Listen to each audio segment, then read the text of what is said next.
Mick, you are the general manager of Flanders Synergy, and I wanted to ask the question whether you could give us one or two major differences that workplace innovation can make in a company.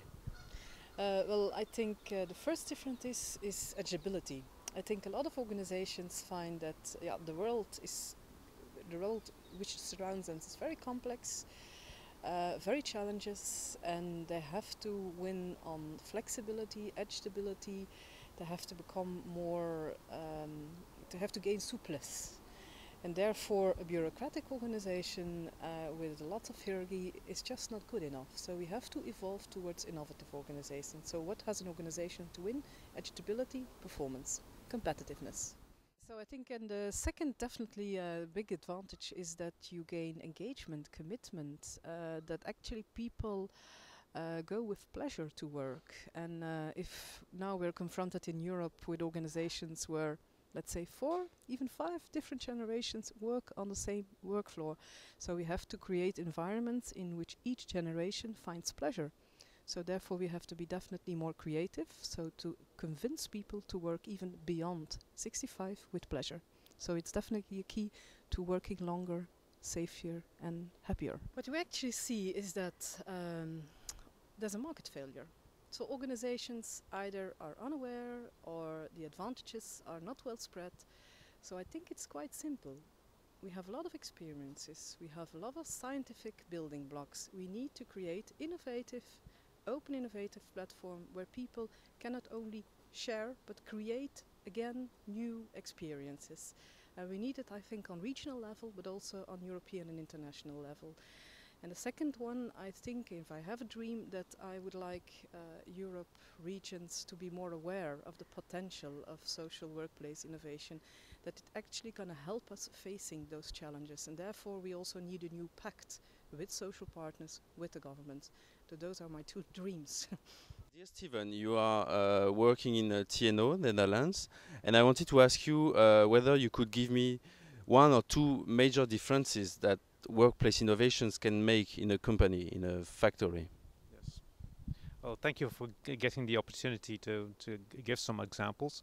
But I can show you 2 kinds of examples where workplace innovation can help companies to be more customer oriented, which is very important in the competition that we have at this time. And secondly, that they can be more productive. A first example is a Belgian retailer where you can go every weekend.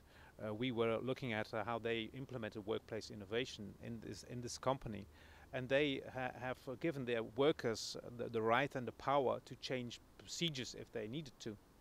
And if you walk into a supermarket in the weekend or in a week, you will see that half of the workers are turning around the products on the shelves, trying to show them to the customers. Well, in this shop, the workers one of the workers said, well, is this a proper procedure? It's a boring job, it's something that doesn't help me, and it probably won't be helping customers too. So he calculated, he tried to find out what he needed to do to change that, and in the end they found out that if they cut out this job, this kind of task, it would save about 30 hours a week, which is about 2% of working time, and they could invest that into more activities for the customers. So their workplace innovation helps to bring more time oriented at customers. A second example is the Olympic Games in London.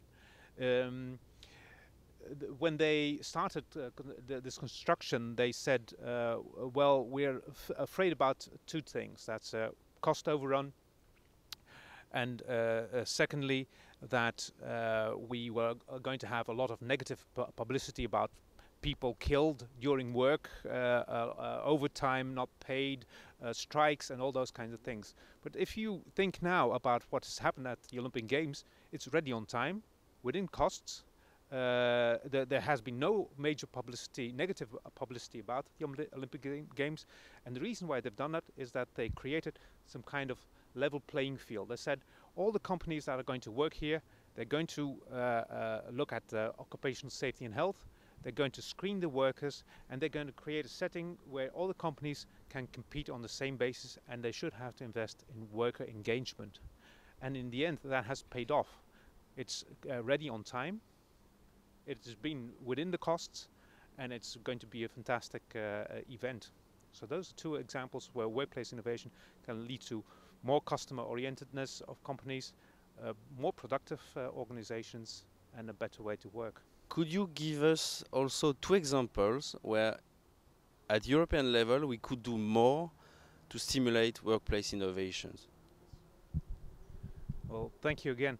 In fact, I'm going to give you 4 examples of 4 actions that should be done at the European level. First is about transfer mechanisms. That's something that the European Commission should have to, and the European institutions should have to think about. Secondly, it's about the narrative, but talking about workplace innovation, so that's an important element. A third element is about giving the good example and what is going on. And the fourth point, I'll come back to that later. But the first one is about transfer mechanisms. We know that in the Netherlands, for example, but also in Belgium, there's only about 15% of companies that really are investing in workplace innovation. So that's very little amount of companies. So we need more ideas and more information about these companies, and we need to collect that, and that's something that can be collected at the European level. But there's also a European interest in that. We know that even if it is still low in the Netherlands, we know that it's much lower in the south of Europe. And we know that workplace innovation can help companies to be more productive, more client-oriented. So they need more examples, and that is something that the European Commission could work on. So you need those kind of transfer mechanisms at the European level. Secondly, in this part is that there have been workplace innovation programs in different countries, but they haven't learned from one another. And that's also something that the European Commission could create as a platform to exchange ideas on how to stimulate that and how to bring that to the forefront. A second point is the narrative about workplace innovation. If you look at what the European Commission and Europe and international organizations are saying, they are still hammering on the idea of worker flexibility, on flexible contracts and those kinds of things, and not sufficiently on workplace innovation. It's all about the workforce and work as a negative element, but you need to have workplace innovation as a positive element, which shows how to drive costs and to become more profitable. And spreading this kind of narrative within Europe is something that the European Commission, I think, should be doing. Third element is that there are a lot of examples on workplace innovation, and these should have to be spread. There are other kinds of ideas. For example, the Olympic Games again, creating a level playing field for the companies who are participating in that, and not allowing companies who are only driving on costs and not investing in worker engagement. Those are the kinds of things that the European Commission can create at the European level. We have, for example, the EU OSHA agency in Bilbao, but it's more oriented at negative elements, preventing from accidents to happen, from bad occupational safety and health. But it should also be oriented at positive things, at workplace innovation. So that's also something that the European Commission could create. Dear Chomo, you are from Tekes, the Finnish funding agency for innovation, and I wanted to ask you whether you could give us 2 examples where workplace innovations can make a difference in a company, in a factory. Companies often need workplace innovations to get full use of the opportunities that new technologies provide to them, because it has been forecasted that the productivity growth in the longer run, in the future, will not come solely from the use of new information technologies, but from new organizational structures which make better use of new technologies. And here workplace innovation, new organizational patterns, new ways of working really make a difference. And in addition to that, I think that when companies make workplace innovations, they had to make it in cooperation with the personnel. If you manage to bring about innovation based on cooperation between management and personnel, it will provide probably also gives you better opportunities to cooperate in some other areas like employment relations. So it really provides opportunity to also create a more cooperative culture in the company. Dear Chris, you are the chairman of the Flanders Synergy, and I wanted to ask you to give us two examples that could help us convince people that workplace innovations can make a difference in companies.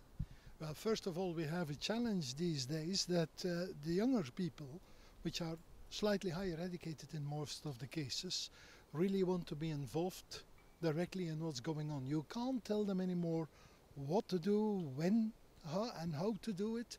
They want to have an own position when they are questioned to contribute to the success of the company. And that is not possible if you are working in a classical environment. It's only possible when you are giving them an environment, space to have their own vision into how you organize it. That's number one. A second thing is that if you look at the structure of the companies of today, when demography is concerned, you will see that the young people have to work with somewhat older people, with less educated people and so on, while the challenges of the company are increasingly complex. And also there, it's by creating a good mix of experiences by the elder ones, education by the younger ones, in an open atmosphere, that you can create that atmosphere which gives you a better productivity, a better quality, but also a better feeling for your people to be involved in what the company is doing. I would like to ask you whether you would have two examples of actions we could take at European level to further stimulate workplace innovation. Well, one of the first things is that I feel that we didn't do enough study work up till now. Every country in Europe has its own expertises built up by cases, as we discussed this morning. What I would like to see is a more mixing up of all these competencies between all the countries which are involved in the European project, if I can call it like this, so that we can gather all the competencies, all the knowledge that are needed to really give it even more chances to do. That's the first thing. I think we should mix up more competencies of universities, knowledge institutes and so on throughout Europe, and that should be supported by the European community.